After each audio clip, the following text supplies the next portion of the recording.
Draghi, the economy continues to grow. Yes to mandatory vaccination and third dose. Vaccines, the Lega says no to the obligation. Military drone company took over by Chinese's. Weapons law violated. Dubai 2022 qualifications, just a draw for Italy. Welcome to Italy Today's newscast. Yesterday, Premier Draghi has held a conference press to confirm his will for a strong anti-COVID strategy with mandatory vaccine and third dose. The summary of the Draghi speech. The Premier Mario Draghi confirmed yesterday the good moment for Italian economy and his policy about the COVID. The Green Pass will be extended. The massive participation of young people in vaccination allows us to face the opening of schools with less uncertainty, said the Premier. Vaccines, school, economy, foreign policy. The economy continues to grow, but we must not be pleased with the growth figures, because our product has fallen as it has not been seen for decades. It's a rebound. Those who have fallen the most, bounce the most, Prime Minister Mario Draghi said, talking of government action, during the press conference broadcast live from the room of the Prime Minister. The real challenge, he said, will be to be able to maintain the growth rate considerably higher than it was before the pandemic. It is there that we see the ability of the Italian economy to become structurally more solid. On the reform, said the Premier, the government has a very tight agenda, from competition to justice. Then we will have to tackle the fundamental problem of active labor policies. It is foreseeable that many sectors will have to restructure themselves. And he spoke of the time schedule for reforms. First we will deal with the proxy laws on competition and taxation, then the active labor policies and the reform of benefits. Then it will be the turn of the pension reform and quota cento. Many questions from journalists on the Afghan situation. Why is there someone who has been conclusive about Afghanistan? The EU has undoubtedly been quite absent, on some levels, because it was not organized. There is a lot to do in a period in which all international relations are rethinking, said Prime Minister Mario Draghi, answering questions from reporters. I don't believe in abandonment and isolationism, he added. On Afghanistan, Europe must organize itself, and we will talk about it with Macron. I believe that the G20 will take place. We will speak with the Chinese president. Nobody has clear strategies, everyone is talking and reflecting, nobody has maps. And he specified that all Afghans arriving in Italy will be vaccinated. The Green Pass, the Prime Minister later said in response to a question, will be extended. There will be a control room to decide who to extend it to. The control room will still be there, he then reiterated, because we have to decide many things about the extension of the Green Pass, to whom, not if, we extend it. He jokes with journalists, on the school, the impression is that the preparation was accurate, well done, that in short, the government did not walk during the summer, as some say. The vaccination campaign, the Prime Minister later explained, is proceeding swiftly, with 80% vaccinated by September, said Draghi. And he reiterated, you have to get vaccinated. He thanked the young people who have given massive support to vaccination, which allows us to face the opening of schools with less uncertainty. Vaccinating, he said, is an act towards oneself, of solidarity with others, of protection of one's family, with all the people with whom one comes into contact. This will lead to compulsory vaccination. This was stated by the Prime Minister, Mario Draghi, responding in the affirmative to those who asked him at the press conference if, when the green light from EMA and AFA arrives, it will go towards compulsory vaccination. Vaccination obligation, EMA and AFA permitting, and the third dose of anti-COVID vaccine on the horizon? Yes to both questions, Prime Minister Draghi said at a press conference. Despite the Draghi policy, Lega is still opposing the mandatory vaccine, but the party is divided on this strategy, with governors of the north opposed to Salvini. The report for Italy Today. The leader and the parliamentarian Claudio Borghi is on the side of those who do not want obligations. However, the position of struggle and government does not convince everyone. For the presidents of the regions, the priority is to get out of the pandemic. This time the game, it is said behind the scenes of the Carroccio, did not work, and indeed it turned into a boomerang. Other than the sophistry on the Green Pass to please the no-vax and not leave prairies to Fratelli d'Italia, now the risk is that everyone will be forced to vaccinate directly. The Lega sources, a term used in these cases when the leader is speaking anyway, reply that no, the League was and remains against obligations, fines and discrimination, because in no European country there is a vaccination obligation for the population. We insist instead, and we will bring the proposal to the vote also in Parliament, that the state guarantees free swabs, salivary and quick, for all those who need them. An obvious reaction, but it seems to return in early August when Salvini said a clear no to the hypothesis of the Green Pass that leaked from Palazzo Chigi and in the end instead had to queue.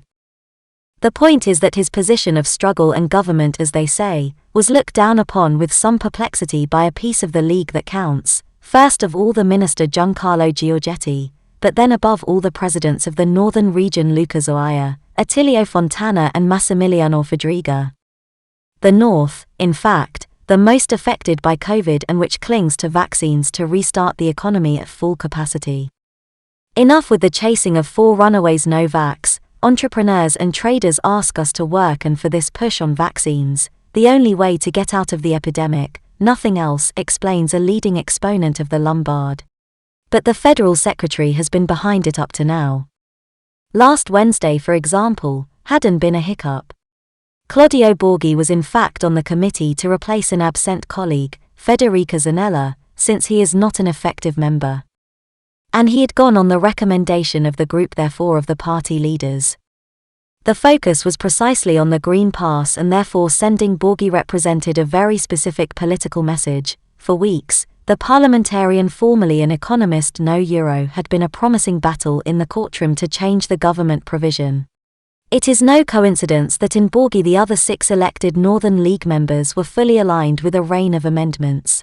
The attempt was to actually bring home some mitigations and resell them politically the next day with all the not known how large audience of critics of the Green Pass. Borghi, for example, remember that there are 12 million Italians who do not have it, as if to say, not a few. The operation failed and indeed made Draghi impatient. Salvini is still not convinced, fearful of the competition in that field by Giorgia Meloni, but now an increasingly nourished piece of Lega has got tired of the uncomfortable cohabitation with the extreme right and close to the no-vax world. And freely, a military drone company has been acquired by the Chinese, violating the Italian law on weapons. The prosecutor's investigation in our report. The Guardia di Finanza accuses an Italian company of the violation of the law on the handling of weapons materials, and of the Golden Power legislation. 6 managers have been reported. According to investigators, it was taken over through an offshore company, by 2 major Chinese state-owned companies with the aim of relocating the production facility to the Wuxi Technology Hub. Colonel Stefano Comentucci said, "The purchase concerned the acquisition of its technology, even of a military type. The law on the handling of weapons materials and of the so-called Golden Power legislation protects strategic Italian companies. These are the crimes contested by the Guardia di Finanza of Pordenone against the Italian company that produces military drones, aircraft and spacecraft. Also, the company supplies the Italian armed forces and is therefore subject to specific controls and supervision." 6 managers, 3 Italians and 3 Chinese were reported. The purchase of the Pordenone company had different purposes. It concerned the acquisition of its technology, including military ones, and its relocation abroad, said Colonel Stefano Comentucci, commander of the Guardia di Finanza of Pordenone. The company, which among other things designs and manufactures UAV unmanned aerial vehicle of military type, and certified for NATO STANAG standards, has already been investigated by the same Guardia di Finanza of Pordenone for an alleged violation of the international embargo against Iran, for a sale of military drones to the Islamic Republic. Subsequent investigations have ascertained that the company in 2018 was acquired 75% by a foreign company in Hong Kong, and that it was valued with a value of the shares significantly revalued compared to the nominal one. A perfect corporate takeover so as not to bring out the new shareholder with delays in administrative communications and failing to inform the Presidency of the Council of Ministers, in advance of the purchase of the majority of the company, violating the so-called Golden Power, which attributes special powers to the Italian authorities on the corporate structures of strategic realities in various sectors.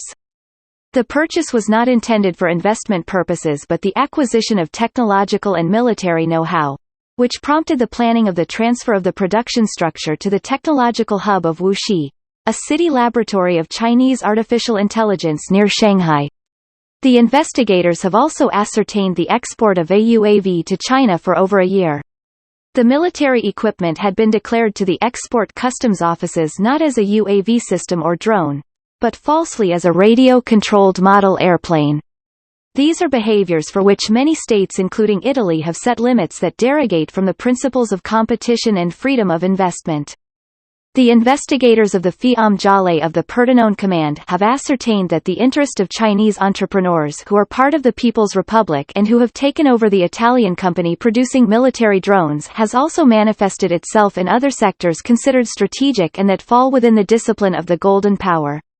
It would be also quite well-known companies.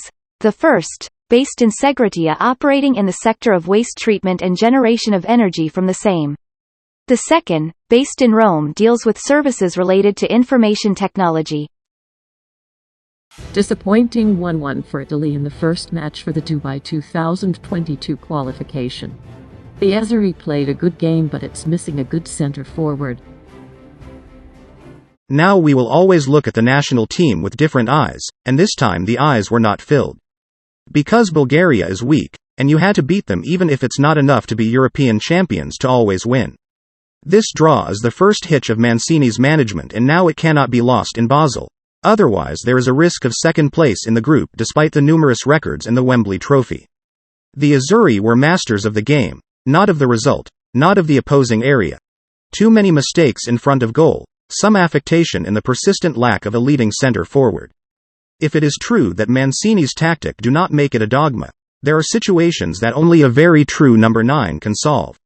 For Immobile, opaque European golden shoe, remains the side in the action of the advantage of Chiesa, now a player of a higher level. We think that the proximity of Cristiano Ronaldo has completed him a lot. Italy is a team of short touches, speed, raids and Chiesa movements. This time it was a bit too slow, tangled by just 2 league games. The touches, almost always one too many. Instead the head is the right one, not even a minute of non-love. The Azzurri are aware of the role and the dress they wear, they know they have to govern the ball to be protagonists. Then, at the beginning of September there are scams hanging in the balance like pots of geraniums on the windowsill. Spain took a big one in the head, Germany took a lifetime to score the second goal against Liechtenstein.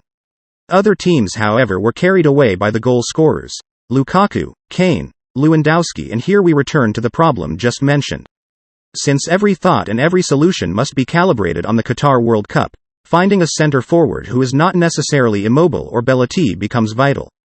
As always the answer to the championship, and this is the point, will a tournament that is objectively impoverished not only by its illustrious departures will be able to produce new players for Mancini? Those who are there are good but perhaps not enough and not in all roles. The draw does not affect the famous glorious series of results, but it is a stumbling block. See the action of the draw with Florenzi losing the pace. At this point, we cannot stumble any further. That's it for today. Thanks for joining us. We invite you to subscribe to the Facebook page and follow us again.